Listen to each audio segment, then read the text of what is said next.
નમસ્તે દર્શક મિત્રો, કૃષિ દર્શનમાં આપનું સ્વાગત છે. શાકભાજીનું વાવેતર માત્ર શાકભાજી ગ્રામ્ય વિસ્તારોમાં અને ખેતરોમાં જ ઉગાવવામાં આવે છે એવું નથી. શાકભાજી આજકાલ શહેરોમાં પણ કિચન ગાર્ડનમાં પણ વાવવામાં આવે છે. એટલે શાકભાજીના વાવેતરમાં આજકાલ નવા અભિગમો પણ આવ્યા છે. આજે પોરબંદર જિલ્લાના કુતિયાણા તાલુકાના ધુવાડા ગામ પાસે આપણે શાકભાજીના વાવેતર વિશે જાણી રહ્યા છીએ. ત્યારે પોરબંદર બાગાયત ખાતાના અધિકારી શ્રી આર.કે. બોરા સાહેબ આપણી સાથે છે. નમસ્તે બોરા સાહેબ. નમસ્તે. અમારે થોડી શાકભાજી પાકોના વાવેતર વિશેના પ્રશ્નો છે. તો પહેલાં તો એ જાણવું છે કે શાકભાજીનું ખરેખર આપણા જીવનમાં શું મહત્ત્વ છે? આવો. શાકભાજીની વાત કરીએ તો શાકભાજી એ ખરેખર એક બાગાયતી પાક છે અને બાગાયતની અંદર શાકભાજી પાકોનું ખૂબ જ મહત્ત્વ રહેલું છે. એટલા માટે કે મનુષ્ય આહારની અંદર ફક્ત શાકભાજી છે એ પોષણ જ આપે એવું નથી, ફક્ત આરોગ્ય માટે જ અનુકૂળ છે એવું નથી. કારણ કે શાકભાજી છે એ આરોગ્યની સાથે સાથે રોગ પ્રતિકારક શક્તિ પણ આપણા શરીરને આપે છે. કારણ કે તેની અંદર વિટામિન્સ અને મિનરલ્સનો ખૂબ જ પ્રમાણમાં રહેલા હોય છે અને આના કારણે માણસનું સ્વાસ્થ્ય પણ સારું રહે છે અને રોગ પ્રતિકારક શક્તિ સારી કેળવાય છે. એટલે આપણા જીવનની અંદર, આપણા આહારની અંદર શાકભાજીનો જો ઉપયોગ થાય તો આપણું જે આયુષ્ય છે અને આપણો જે આરોગ્ય છે એ ખૂબ જ સારું થાય. હવે આપણે જો શાકભાજીની વાત કરીએ તો શાકભાજી પાકો જે છે એ એવરેજ આપણે જે શાકભાજીનું આપણે દિવસમાં જે કન્ઝ્યુમ કરવું જોઈએ, એટલે જેટલું ખાવું જોઈએ એટલું હજી ખવાતું નથી.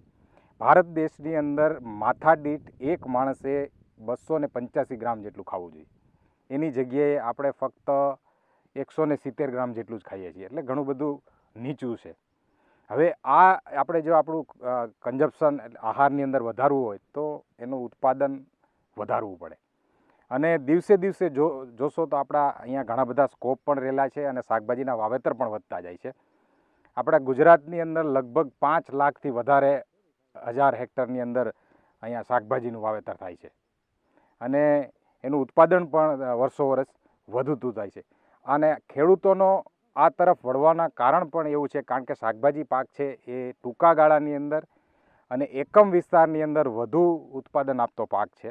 એટલે એમાં વળતર પણ ખેડૂતોને સારું મળે છે અને કમાણી પણ સારી થાય છે. પરંતુ આ શાકભાજીનું ઉત્પાદન અને એની ગુણવત્તા વધારવા માટે ખેડૂતો થોડો વૈજ્ઞાનિક અભિગમ અને નૂતન અભિગમ જો અપનાવે તો ખેતીમાં ખૂબ સરળતા મળે છે અને કમાણી પણ સારી થાય છે. અચ્છા સાહેબ, શાકભાજીના મહત્વ વિશે આપણે જણાવ્યું કે એની અંદર ખૂબ વિટામિન્સ છે, મિનરલ્સ છે અને પોષણ માટે પણ અને શરીરની રોગપ્રતિકારક શક્તિ વધારવા માટે પણ શાકભાજી બહુ મહત્ત્વના છે.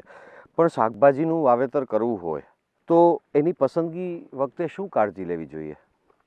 એમાં બિયારણોની પસંદગી કરતી વખતે ખાસ કરીને અલગ અલગ પ્રકારના બિયારણો આવતા હોય છે.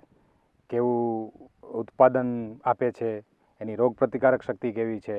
હવે આપણે શાકભાજીનું જો વાવેતર કરવું હોય તો એમાં પહેલાં તો જે તમે વાત કરી કે જાતોની પસંદગી છે બહુ જ અગત્યની છે. કારણ કે આપણે જે ઉત્પાદન વધારવું છે એ આ જાતમાંથી જ આપણને ઉત્પાદન મળવાનું છે. એટલે જ્યારે કોઈ પણ શાકભાજીનો પાક પસંદ કરીએ, દાખલા તરીકે ટમેટાં છે કે રીંગણ છે કે મરચાં છે, કોઈ પણ પાક પસંદ કર્યો તો એમાં જાતો પણ ઘણી બધી માર્કેટની અંદર અવેલેબલ હોય છે, ખેડૂતોને મળતી હોય છે. તો એવી જાત પસંદ કરવી જોઈએ કે જેની રોગ પ્રતિકારક શક્તિ વધારે હોય, ઉત્પાદન શક્તિ વધારે હોય અને માર્કેટને અનુકૂળ હોય. દાખલા તરીકે માર્કેટમાં જ્યારે આપણે ખેડૂત શાકભાજી લઈ જાય છે તો ગ્રાહકને પસંદગીનું શાકભાજી મળે. એટલે કે એમને જે આકાર, એમનો કલર, એનો રંગ એ જે તે માર્કેટને અનુકૂળ હોય એ પ્રકારનું હોય. પછી એમની કીપિંગ ક્વોલિટી એટલે કે ટકાઉ શક્તિ એ પણ સારી હોય. દાખલા તરીકે દૂરના માર્કેટ સુધી મોકલવાનું હોય તો એ વહેલું બગડી ન જાય, ખરાબ ન થઈ જાય અને લાંબો સમય રહે એવું હોવું જોઈએ. એટલે આ પ્રકારના ગુણધર્મો જોઈ અને જાત પસંદગી કરવી જોઈએ. પછી જ્યારે વાવેતર કરે ત્યારે ઘણી વખત રોગ જીવાત પણ આવતા હોય છે અને જુદા જુદા લોકેશન્સમાં અલગ અલગ પ્રકારના રોગ અને જીવાતો આવતા હોય છે. તો આ રોગ જીવાતની સામે પણ પ્રતિકાર શક્તિ ધરાવતી જાત હોય, પછી એમના જમીનના બંધારણને અનુકૂળ અમુક જગ્યાએ વધુ ગ્રોથ થતો હોય, અમુક જગ્યાએ ઓછો વિકાસ થતો હોય. તો આ બધું કાળજી લઈ અને ખેડૂત જો બિયારણની પસંદગી કરે અથવા તો જાતની પસંદગી કરે તો એમને 100% સફળતા મળતી હોય છે. અચ્છા સાહેબ, આપણે વાત કરી કે બિયારણની પસંદગી બાબતમાં પણ બહુ ધ્યાન રાખવું જોઈએ, કારણ કે બિયારણ પાકને ઉત્પાદનમાં બહુ મહત્ત્વનું છે. આજકાલ ખેડૂતો વાત કરતા હોય છે કે હાઇબ્રિડ બિયારણ. આ હાઇબ્રિડ બિયારણ શું છે? હવે સામાન્ય રીતે ખેડૂતોની માન્યતા એવી હોય છે કે કોઈ પણ ખેતરની અંદર બિયારણ વાવેલું હોય અને બહુ સારું થાય, એટલે કે આકારમાં કે સાઇઝમાં કે એમને અનુકૂળ હોય એવું લાગે તો એ એમની રીતે એવું કહી દેતા હોય છે કે હાઇબ્રિડ બિયારણ મેં વાવેતર કર્યું છે. પણ હાઇબ્રિડ બિયારણ એટલે હકીકતમાં એવું બિયારણ કે જેમાં નક્કી કરેલા ગુણધર્મો જે છે એવા નર અને માદાને ઉત્તરોત્તર પેઢી દર પેઢી પસંદ કરતાં પછી એવા જે નક્કી કરેલા ગુણધર્મો જ્યારે એ આવી જાય અને એ નર અને માદાનું સંકરણ કરી અને જે તૈયાર કરવામાં આવે અને એમાં જે ફળ આવે સંકરણ કર્યા પછી અને એમાંથી ફળમાંથી જે બિયારણ કાઢવામાં આવે એ ખરેખર હાઇબ્રિડ બિયારણ છે. અને એમાંય F1 બિયારણ એટલે કે પહેલી પેઢીનું બિયારણ. અને આ બિયારણ જ્યારે વાવેતર કરો ત્યારે એમાં નક્કી કરેલા ગુણધર્મો હોય છે અને નક્કી કરેલા આપણા ગુણધર્મોને આધારે આપણે ઉત્પાદન કે આપણે જે લક્ષણો એની અંદર જોતા હોઈએ એ આમાં મળતા હોય છે. એટલે આવા પ્રકારના બિયારણો છે એ હાઇબ્રિડમાં આજકાલ ઘણા બધા પ્રચલિત છે અને એમાં શાકભાજીની અંદર આવા ઘણા બધા હાઇબ્રિડ બિયારણો બજારમાં મળે છે તમામ પાકની અંદર. દાખલા તરીકે ભીંડા છે, મરચાં છે, ટમેટાં છે, આ બધા પાકની અંદર આવા હાઇબ્રિડ બિયારણો અત્યારે માર્કેટમાં અવેલેબલ છે. તો આવું હાઇબ્રિડ બિયારણની પસંદગી કરી અને વાવેતર કરવામાં આવે તો ઉત્પાદન પણ સારું મળે છે અને નક્કી કરેલું જે આપણે ગુણધર્મ જે એમાં જોઈએ છે એ મળે. દાખલા તરીકે ટમેટાની વાત કરીએ તો આપણે પહેલાં જે માર્કેટમાં બિયારણ આવતું હતું એ દેશી પ્રકારનું હતું, એટલે કે પોચું હતું અને સ્વાદમાં સારું હતું, પણ પોચું હોવાને કારણે એને દૂરના માર્કેટ સુધી લઈ જવું બહુ મુશ્કેલ પડતું હતું. તો આમાં સંશોધનના આધારે હાઇબ્રિડ બિયારણો આવ્યા અને એ બિયારણોની અંદર આ જે ગુણધર્મ છે જે ટકાઉ શક્તિનો એ આવ્યો. એટલે ટમેટું એવું હવે માર્કેટમાં મળે છે કે એકદમ કઠણ હોય, પછી એમનો આકાર જે છે એ તમારે લંબગોળ જોઈએ તો લંબગોળ પણ મળે, ગોળાકાર પણ મળે અને સ્વાદમાં ખટાશવાળું જોતું હોય તો ખટાશવાળું મળે.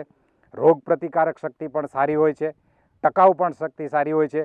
એટલે અહીંથી આપણે દૂરના માર્કેટમાં દાખલા તરીકે મુંબઈ કે દિલ્હી લઈ જવું છે તો આ ટમેટાને લઈ જઈ શકાય. જ્યારે આપણા દેશી બિયારણ પહેલાંના હતા એ દૂરના માર્કેટમાં લઈ જઈ શકાતા નહોતા. એટલે આપણે જ્યારે બધી જગ્યાએ ઉત્પાદનમાં પહોંચી વળવું હોય તો આવી ખેતી થાય અને આવું ઉત્પાદન થાય તો એ આપણે એમને બધા લોકો સુધી પહોંચાડી શકીએ અને એમનું કન્ઝપ્શન પણ વધારી શકીએ અને બધા લોકોને પણ એમનો લાભ મળે. એટલે આને હાઇબ્રિડ બિયારણો કહેવાય ને આવા બિયારણો દરેક પાકની અંદર આપણને પ્રાપ્ય હોય છે. તો આવા બિયારણોનો પણ ઉપયોગ થાય તો ઉત્પાદન ઘણું સારું મળતું હોય છે. એક બીજો શબ્દ સાંભળવા મળે છે, ટિશ્યુ કલ્ચર. આ ટિશ્યુ કલ્ચર શું છે અને શાકભાજીના ઉત્પાદનમાં એનો શું મહત્ત્વનો ફાળો છે? હવે આપણે હમણાં જે બિયારણની વાત કરી કે બિયારણ એક તો હાઇબ્રિડ એટલે કે સંકરણ પદ્ધતિથી તૈયાર થાય છે અને બીજી પદ્ધતિ જે છે એટલે કે ટિશ્યુ કલ્ચર, જેને આપણે ગુજરાતીમાં પેશીય સંવર્ધન કહીએ, કે એના દ્વારા રોપા અથવા તો બિયારણ આપણે પ્લાન્ટિંગ મટીરિયલ કહીએ છીએ કે એ તૈયાર કરવામાં આવે છે. હવે આ એક એવી પદ્ધતિ છે કે જેને ફિલ્ડ ઉપર જમીનમાં નહીં પરંતુ લેબોરેટરીની અંદર કૃત્રિમ કન્ડિશનની અંદર તૈયાર કરવામાં આવે છે. એટલે કે લેબોરેટરીની અંદર એવું વાતાવરણ પૂરું પાડવામાં આવે છે કે ત્યાં રોપા ઉછરે અને પછી એને મુખ્ય ખેતરની અંદર એનું વાવેતર કરવામાં આવતું છે. એટલે આ પદ્ધતિ થોડી ખર્ચાળ છે, પણ ટૂંકા ગાળાની અંદર વધારે પ્રમાણમાં જો છોડ તૈયાર કરવા હોય અને જેનું બિયારણ પણ પ્રાપ્ય ન હોય એવા પાકોની અંદર ખાસ આ પદ્ધતિ બહુ ફાયદાકારક રહેતી હોય છે. ખાસ કરીને શાકભાજીના પાકોની અંદર વાત કરીએ તો કંટોલા છે, પરવળ છે, બટાકા છે, કે જેની અંદર આ પદ્ધતિ છે ખૂબ જ અનુકૂળ છે. કારણ કે જ્યારે બિયારણથી તમે આ પાકો વાવો ત્યારે જ્યારે એમાં ફૂલ આવે ત્યારે એમાં ખબર પડે કે નર અને માદા છોડ ક્યાં ક્યાં છે, અને ફક્ત નર છે એ બધા કાઢી નાખવા પડે અને માદા જે છોડ હોય એમાં જ ઉત્પાદન મળે. પણ ટિશ્યુ કલ્ચર પદ્ધતિથી જો આ રોપ તૈયાર કરવામાં તો એમાં તમામ પ્રકારના છોડની અંદર ફાલ લાગતો હોય છે અને ઉત્પાદન વધારે મળતું હોય છે. એટલે એમાં આપણને એકમ વિસ્તારથી ઉત્પાદન પણ વધારે મળે છે. પછી એમાં જે નક્કી કરેલા ગુણધર્મો જેમાંથી આપણે ટિશ્યુ કલ્ચરનો રોપો બનાવ્યો હોય, દાખલા તરીકે જે માતૃ છોડમાંથી મટીરિયલ લઈ અને આપણે ટિશ્યુ કલ્ચર બનાવી તો એવા જ પ્રકારના ગુણધર્મો એમાં લઈ શકાય છે. એટલે ટિશ્યુ કલ્ચર પદ્ધતિ જે છે એ એક એડવાન્સ સ્ટેપ છે, એક નૂતન અભિગમ છે અને એનાથી ખૂબ સફળતા મળે છે અને ધાર્યું ઉત્પાદન લઈ શકાય છે. ટિશ્યુ કલ્ચર વિશે આપણે જણાવ્યું કે આ રીતે ટિશ્યુ કલ્ચરનો ઉપયોગ શાકભાજીના વાવેતરમાં કરવામાં આવે છે. તો શાકભાજીના વિવિધ બિયારણો આવે છે એ પણ આપણે જણાવ્યું. તો બિયારણનું વાવેતર કઈ રીતે કરવું જોઈએ? હવે બિયારણને સીધું આપણે ફિલ્ડમાં જ્યારે વાવેતર કરવાનું હોય તો બે રીતે થઈ શકે. એક તો સીધું બિયારણને આપણે વાવી અને પાક ઉગાડી શકીએ, અને બીજું બિયારણનો રોપ કરીને, એટલે કે ધરું ઉછેરી અને પછી મુખ્ય ફિલ્ડની અંદર લઈ જવામાં આવે છે. હવે એવા જે પાકો છે કે જેના બિયારણો એકદમ હલકા છે, વજનમાં હલકા છે, નાના છે, એવા પાકોને પ્રથમ ધરુવાડિયામાં ધરું તૈયાર કરી અને પછી મુખ્ય પાકની અંદર વાવેતર કરવામાં આવે છે. કે જેના બી મોટા છે, વજનમાં ભારે છે અને સીધા વાવી શકાય છે, જેનું વાવેતર અંતર પણ ઘણું છે, એવા દાખલા તરીકે વેલાવાળા શાકભાજી છે, ભીંડો છે, ગુવાર છે, ચોળી છે, આ બધા પાકોને આપણે સીધા ખેતરની અંદર વાવેતર કરી શકીએ. જ્યારે ટમેટા છે, મરચાં છે, રીંગણ છે, કોબીજ છે, ડુંગળી છે, આ બધા પાકોનું પ્રથમ ધરુવાડિયું કરવું જોઈએ અને એ ધરુવાડિયામાં ધરું ઉછેર કરી અને પછી એનું વાવેતર કરવું જોઈએ. અને આને વાવેતર કરતી વખતે પાક પ્રમાણે અને જમીન પ્રમાણે જુદા જુદા અંતરે એનું વાવેતર કરવામાં આવતું હોય છે. દાખલા તરીકે ટમેટા કે મરચાં કે રીંગણની વાત કરીએ તો 3x2 કે 3x1.5 ફૂટના અંતરે આપણે મુખ્ય ખેતરની અંદર એનું વાવેતર કરવામાં આવે છે. પછી કોબી અને ફુલાવરનો પાક છે, એના છોડ છે પ્રમાણમાં નાના કદના થતા હોય છે, એટલે એને 1x1 ફૂટના અંતરે કે 1.5 ફૂટના અંતરે વાવેતર કરતા હોય છે. ડુંગળી છે તો એને એથી નજીક 10 સેન્ટીમીટરના અંતરે વાવેતર કરી શકીએ છીએ. પણ જે છોડનો કદ વધારે મોટું હોય, વેલાવાળા શાકભાજી છે, દૂધી છે, કારેલા છે, કે એમને છોડને વધારે જગ્યાની જરૂર પડતી હોય તો આવા પાકોને વધારે અંતર રાખવું જોઈએ. 6x1.5 કે 6x2 ફૂટના અંતરે આપણે જનરલી વાવેતર કરતા હોઈએ છીએ. આપણે થોડી વાર પહેલાં જણાવ્યું કે ધરું બનાવે છે અને ધરું વાડિયા બનાવવામાં આવે છે. આ ધરું વાડિયું બનાવીએ તો ફાયદા શું થાય? હવે આપણે જે ધરુવાડિયાની વાત કરીએ છીએ કે તો એ કોઈ પણ જે બી હલકું છે કે હળવું છે એને સીધું નથી વાવતા, એને ધરુવાડિયામાં કરવું જોઈએ. કારણ કે જો એને મુખ્ય ખેતરમાં સીધું વાવવામાં આવે તો આ નાના અને હલકા બીજ છે એ પાણીથી તણાઈ જવાની શક્યતા રહે છે, અથવા તો જંતુ કે કીડી મકોડા એમને ખેંચી જવાની શક્યતા રહે છે. એટલે મુખ્ય ખેતરની અંદર એક તો ખાલા પડે છે. પછી બીજું એવું છે કે જો એને મુખ્ય ખેતરમાં સીધું વાવવામાં આવે તો એનો શરૂઆતનો જે વિકાસ છે, વૃદ્ધિ છે, એ એકદમ ઓછી હોય છે. એટલે શરૂઆતમાં એ મુખ્ય ખેતરની અંદર આપણે બધા ખર્ચા કરવા પડે છે અને ઓછા વૃદ્ધિ વિકાસમાં નિંદામણ પણ વધારે થઈ જતું હોય છે. એટલે એને કારણે ખેતર એકદમ ખાલી રહી અને નિંદામણથી ઢકાઈ જાય. એટલે આપણે એનું મેનેજમેન્ટ કરવામાં પણ ખર્ચો વધતો હોય છે. પછી બીજું એવું છે કે એમને શરૂઆતથી જ એના મુખ્ય ખેતરની અંદર વાવી દો તો લાંબા ગાળા સુધી આપણે મુખ્ય ખેતરમાં એની બધી પ્રક્રિયાઓ કરવાની થતી હોય છે, એટલે એનો ખર્ચ વધી જાય. જો એને ધરુવાડિયામાં ઓછા વિસ્તારમાં કરવામાં આવે તો ટૂંકા વિસ્તારની અંદર આપણે એમને દવાની છંટકાવ કે નિંદામણ કે જે કાંઈ આપણે કરવાનું થાય એ કરીએ તો ઓછા વિસ્તારમાં આપણે એ કાર્યો કરવાથી ખર્ચ પણ ઓછો થાય છે અને ખેડૂતને પછી મુખ્ય ખેતરની અંદર ટૂંકા ગાળામાં એ પાક મળી જતો હોય છે. એટલે આવી રીતે અને પછી જ્યારે મુખ્ય ખેતરની અંદર એને વાવેતર કરવામાં આવે તો પાક પછી ઝડપથી થાય છે અને ખાલા પણ પડતા નથી અને એક સરખો એકસાથે તૈયાર થાય છે. એટલે આવી રીતે ધરુવાડિયું કરી અને જો એમને તૈયાર કરીએ તો ખૂબ ફાયદા થતા હોય છે. ઘણા ખેડૂતો પાસે જાણવા મળ્યું છે કે ગાદી ક્યારા બનાવવા, ધરું માટે ગાદી ક્યારા બનાવવા એવું કહેવામાં આવે છે. તો એ ગાદી ક્યારા શું છે અને કઈ રીતે બને છે? બરાબર છે, કારણ કે શાકભાજીના આ જે બિયારણો, હાઇબ્રિડ બિયારણો છે એ બહુ મોંઘા હોય છે અને એમની જે કિંમત છે એ પ્રમાણમાં આપણે એમને ઉછેર પણ કરવો જોઈએ, નહીંતર એ સરવાળે આપણને મોંઘું પડે. એટલે શરૂઆતમાં જ્યારે આપણે રોપ કરીએ છીએ એ રોપને પણ એવી રીતે કરીએ કે એનો ઉગાવો આપણને ઝડપથી મળે, રોપ ઝડપથી તૈયાર થઈ જાય અને તંદુરસ્ત રોપ મળે. એના માટે આ ગાદી ક્યારા જો બનાવીને કરીએ તો આપણને તંદુરસ્ત અને ઓછા સમયની અંદર આપણને રોપ મળતો હોય છે. એટલે આ ગાદી ક્યારા એ એક પ્રકારના ગાદી એટલે કે ઉથરેટી જેવું બનાવી અને એ ક્યારો બનાવી ખેતરની અંદર અને એનું વાવેતર કરવામાં આવતું હોય છે. આ ગાદી ક્યારાની લંબાઈ છે એ 5 થી 7 મીટર જેટલી અને પહોળાઈ 1 મીટર. આ પ્રકારના ગાદી ક્યારા અને એની ઊંચાઈ છે એ 15 સેન્ટીમીટર જેટલા જમીનથી ઊંચા લઈ અને બે ક્યારાની વચ્ચે 1.5 થી 2 ફૂટ જેટલા નીકો રાખી અને આ ગાદી ક્યારા બનાવવામાં આવે છે. અને આ ગાદી ક્યારાની અંદર નજીક અડધા સેન્ટીમીટર જેટલા ઊંડા બિયારણ નાખી અને એનું વાવેતર કરવામાં આવતું હોય છે. અને આ ગાદી ક્યારાની જે જમીન છે એ પસંદગી કરતી વખતે ઉનાળામાં એને ખેડ કરી એમાંથી જડિયા અને નિંદામણના મૂળિયા અને બધું વીણી અને પ્રોપર તૈયાર કરી તપવા દઈ અને રોગમુક્ત કરી અને પછી જો એની અંદર વાવેતર કરવામાં આવે તો આપણને રોપ પણ સારો મળતો હોય છે.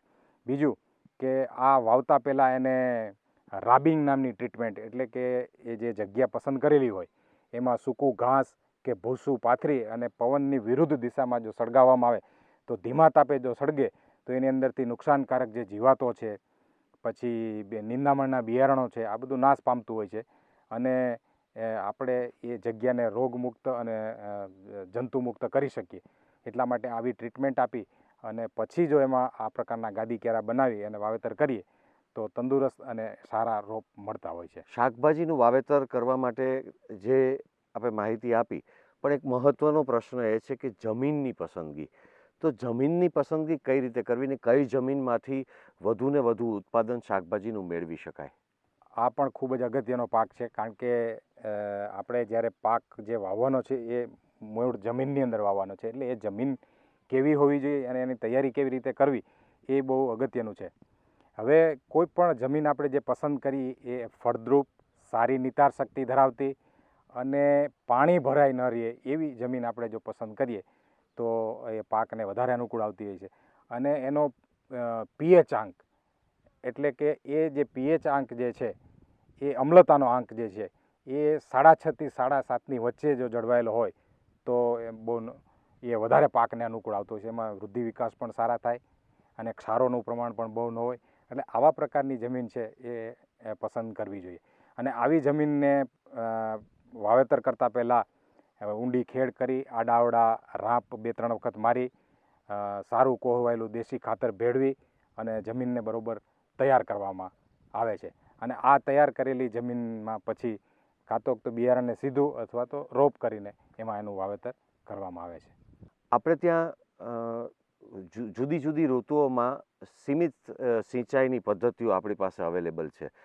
તો ખરેખર શાકભાજીનું ઉત્પાદન વ્યવસ્થિત રીતે કરવું હોય તો કેટલા અંતરે અને કયા સમયમાં કરવું જોઈએ એ વિશે આપ થોડી માહિતી આપશો? હવે આપણે જોઈએ તો શાકભાજી એ છે ને એ રાઉન્ડ ધી યર એટલે વર્ષમાં આખા વર્ષ દરમિયાન એનું કન્ઝપ્શન થતું હોય છે. એટલે કે લોકો એને ઉપયોગમાં લેતા હોય છે.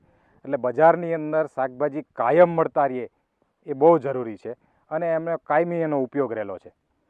પણ આપણી અહીંની ઋતુ અને વરસાદની પેટર્ન અને આપણા પાણી જે સિંચાઈનું જે અવેલેબલ હોય છે ખેડૂતને એના આધારે ખેડૂતો વાવેતર કરતા હોય છે.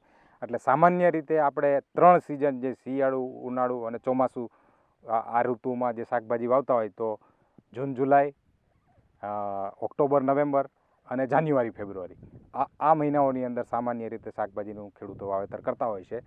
પણ આ સિવાય પણ ખેડૂત પોતાની રીતે આયોજન કરી અને બજારમાં જ્યારે ભાવ વધારે મળતા હોય એવી રીતે આયોજન કરે તો ઓછા વિસ્તારની અંદર એમને વધુ વળતર મળતું હોય છે.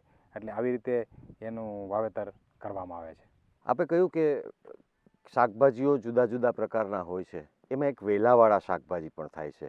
તો આ વેલાવાળા શાકભાજીનું વાવેતર કઈ રીતે કરવું? હા, વેલાવાળા શાકભાજી એવા છે કે એમનો વેલો થતો હોય છે અને એ લાંબે સુધી ફેલાતો હોય છે. એટલે એમને જે એના વિકાસને એની વૃદ્ધિને વેગ આપવા માટે અથવા તો એમને દિશા આપવા માટે માંડવા પદ્ધતિ અથવા તો આપણે મંડપ પદ્ધતિ કહીએ છીએ અથવા તો ટેલિફોન પદ્ધતિ પણ ખેડૂતો કહે છે. આ પ્રકારની પદ્ધતિથી ખેડૂતો વાવેતર કરતા હોય છે. એટલે આ માંડવા પદ્ધતિમાં એવું હોય છે કે જે ચાંસ પાડેલા હોય, જ્યાં વાવેતરની લાઈનો કરેલી છે, એમાં થાંભલા અને વાયર ખોડી અને એક માંડવા જેવું સ્ટ્રક્ચર બનાવવામાં આવે અને એને આધાર આપવામાં આવે.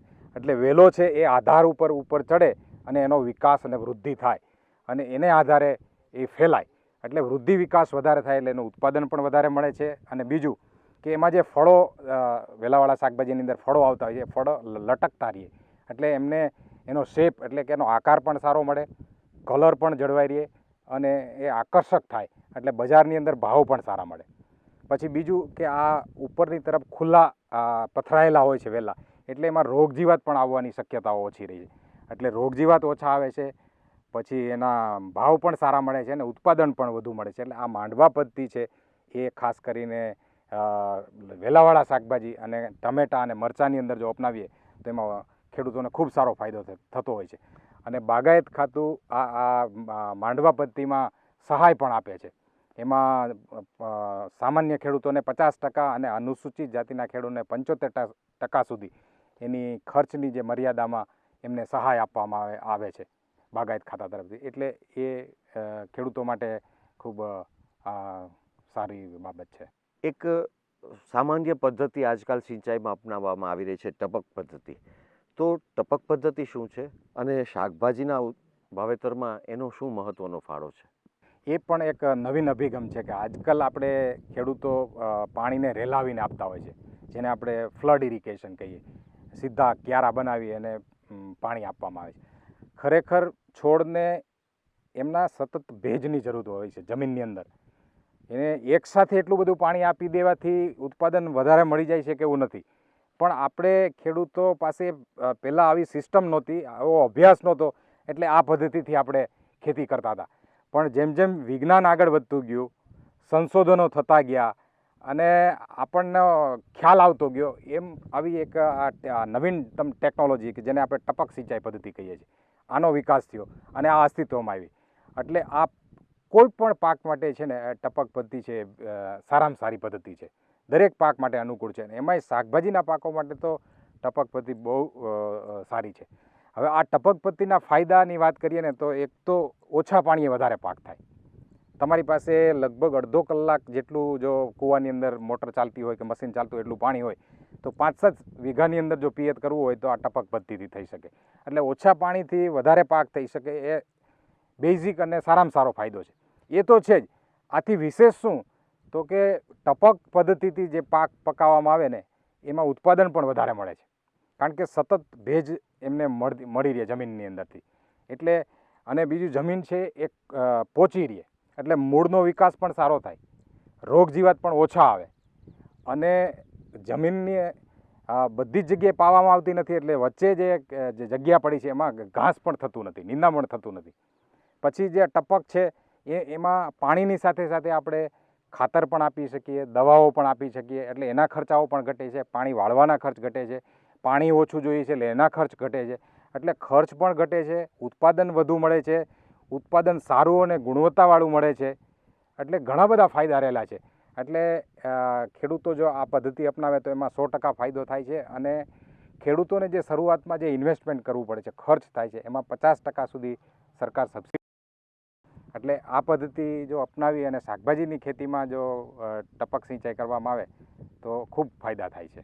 સાહેબ, આપણે રસ્તા ઉપરથી પસાર થતા હોઈએ ત્યારે ઘણીવાર જોવા મળે છે કે ક્યાંક ક્યાંક ખેતરોમાં સફેદ કાગળ પથરાયા હોય એવું લાગે છે. તો આ શું છે? સફેદ કાગળ શા માટે પાથરવામાં આવે છે? હા, ઘણી વખત આપણે રોડ ઉપરથી પસાર થઈએ અને ફિલ્ડની અંદર આવા પટ્ટા સફેદ પાથરેલા હોય એવા જોવા મળે. આને અંગ્રેજીમાં મલ્ચિંગ અને ગુજરાતીમાં આવરણ કહેવામાં આવે છે. એક પ્રકારનું ઢાંકણ એટલે આવરણ પાથરી દેવામાં આવે છે. આમાં પણ જમીનની અંદર ભેજ જાળવવાનો મુખ્ય હેતુ છે કે જ્યાં વાવેતર કરવાનું છે ત્યાં ભેજ સંગ્રહાઈ રહે, ભેજ ઉડી ન જાય, એમનું જમીનનું તાપમાન જળવાઈ રહે, જમીનની અંદર જે ઉપયોગી બેક્ટેરિયા અને ઉપયોગી જે જંતુઓ છે એમની પ્રક્રિયા પણ, સૂક્ષ્મ જીવાણુની પ્રક્રિયા પણ ચાલુ રહે. એટલે એવા પર્પઝથી આપણે આ પ્લાસ્ટિક મલ્ચિંગ પાથરી અને જો ખેતી કરવામાં આવે તો બીજા ખુલ્લા પાક કરતાં મલ્ચિંગ કરેલા જ આ પાક છે એમાં વૃદ્ધિ વિકાસ સારો થાય છે, ઉત્પાદન પણ ગુણવત્તાવાળું મળે છે અને સારું મળે છે. અને આમાં ખાસ કરીને તરબૂચ અને ટેટી અને આ ઉપરાંત શાકભાજીના પાકોમાં પણ કરી શકાય, કોઈ પણ પાકમાં આ કરી શકાય. પણ આ તરબૂચ અને ટેટીની અંદર આપણે અહીંયા વધારે જોવા મળે છે. એટલે આ પ્રકારનું બીજા પાકોમાં આપણે આવરણ કરી અને કરી શકીએ. ફક્ત પ્લાસ્ટિકના એ કાગળો પાથરીને જ આવરણ થઈ શકે એવું નથી. આ ઉપરાંત દાખલા તરીકે આપણી પાસે નકામું ઘાસ કે પાંદડા કે પરાળ કે એવું કોઈ વસ્તુ રહેલી હોય તો એને આપણે ઢાંકણ કરી અને પણ કરી શકીએ. ટૂંકમાં એવું આવરણ પાથરી અને ખેતી કરવામાં આવે તો મેં કીધા એ ફાયદાઓ આપણે લઈ અને ખૂબ સારું ઉત્પાદન અને શાકભાજીમાં સફળતા મેળવી શકીએ. ખૂબ સાહેબ, ખૂબ ખૂબ જાણવા મળ્યું આપની પાસેથી, ખૂબ સુંદર માહિતીઓ મળી. પ્રશ્નો તો હજુ ઘણા છે પણ સમય પણ ઓછો છે અને સમયના અભાવે બાકીના પ્રશ્નો ફરીથી આપણે ક્યારેક લઈશું. પણ આજે જે આપણે સુંદર માહિતીઓ આપી છે, મને આશા છે કે ખેડૂત મિત્રોને અને શહેરી વિસ્તારોમાં જે કિચન ગાર્ડનમાં શાકભાજીનું વાવેતર કરે છે એમને પણ આ માહિતી ખૂબ ઉપલબ્ધ થશે. અને ખૂબ ખૂબ આભાર સાહેબ આપનો. વધુ પ્રશ્નો સાથે, વધુ જાણકારી સાથે કૃષિ દર્શનના વધુ આવતા અંકોમાં આપણે ફરી મળીશું. ત્યાં સુધી ધન્યવાદ.